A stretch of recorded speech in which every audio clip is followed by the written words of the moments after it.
boy. The pandering continues. When your polling is right up there with the plague, just turn to hating our country. It seems to be what all Democrats do. Those explorers ushered in a wave of devastation for tribal nations, perpetrating violence, stealing land, and spreading disease. We must not shy away from this shameful past. That was her Columbus Day speech. Oh, indigenous people, I don't really care, either one. Look, Christopher Columbus is the first immigrant she hasn't liked. So, but just to be clear, immigrants stealing land, conducting violence and disease is bad.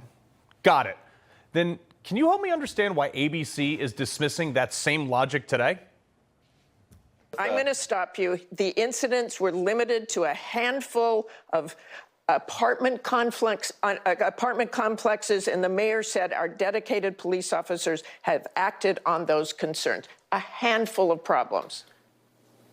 Only, Martha, do you hear yourself? Only a handful of apartment complexes in America were taken over by Venezuelan gangs, and Donald Trump is the problem and not Kamala Harris's open border. Americans are so fed up with what's going on, and they have every right to be. And I really find this exchange, Martha, sort of interesting because you seem to be more focused with nitpicking everything that Donald Trump has said rather than acknowledging that apartment complexes in the United States of America are being taken over by violent gangs. Okay, let's just end that with they did not invade or take over the city, as Donald Trump said.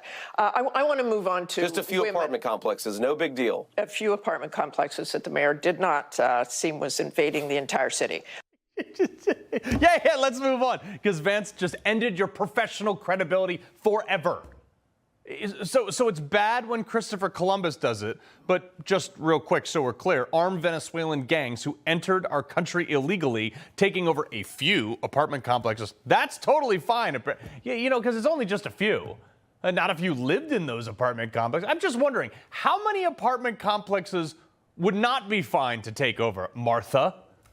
How many Venezuelan gang members have been shot while taking over just a few apartment complexes? You know, I'm just asking for a friend or the sanctity of the country.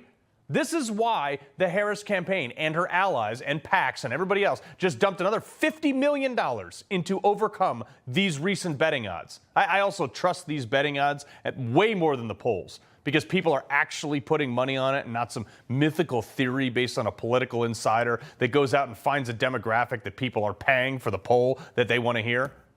What's in those ads, though? Well, man enough to deadlift 500, then braid the out of my daughter's hair. You think I'm afraid to rebuild a carburetor? I eat carburetors for breakfast. I'll tell you another thing I sure as am not afraid of. Women. And I'm sick of so-called men domineering, belittling, and controlling women just so they can feel more powerful. I love women. I love women who support their families. Women who decide not to have families. Women who take charge. And I'm man enough to help them win.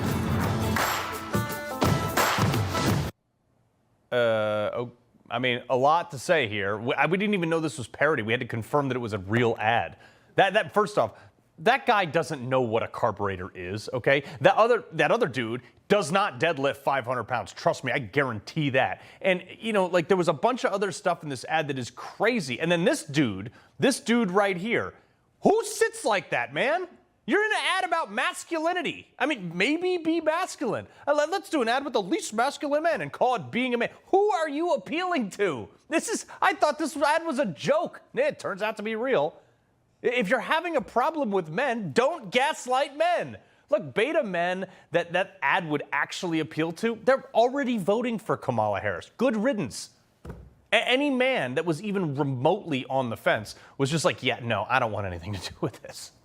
But then they pull the Capital One lady, Jennifer Garner, to somehow like wink at me and to try to get me to vote for Kamala Harris. Is it? I mean, I'm looking at these beautiful faces, these women, and at these strong men. God, is there anything sexier than a man who is like men for Kamala? I mean, let me lay it out for you. I don't care what people who don't share my values think is sexy. I actually don't care if anybody thinks I'm sexy. You know why you're having a problem with men?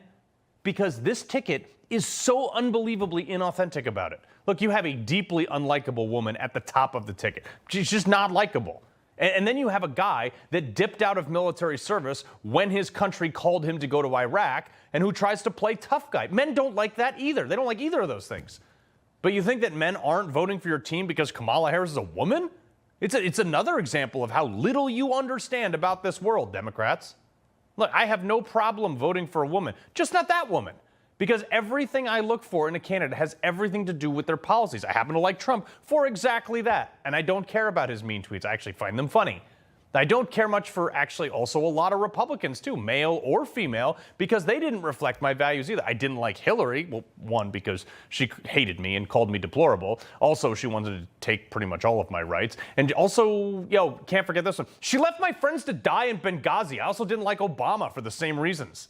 It literally has nothing to do with their gender, their race, creed, religion, whatever. But they insist it does. So Democrats go out and dig the hole even deeper this weekend. They put Tim Walz out there. This guy looked like a freshly creased LL Bean catalog. He spent the last 15 years of his career, oh, look, I'm a hunter, guys. He looked like Elmer Fudd. And then we see him trying to load a shotgun. Looked like a monkey doing algebra.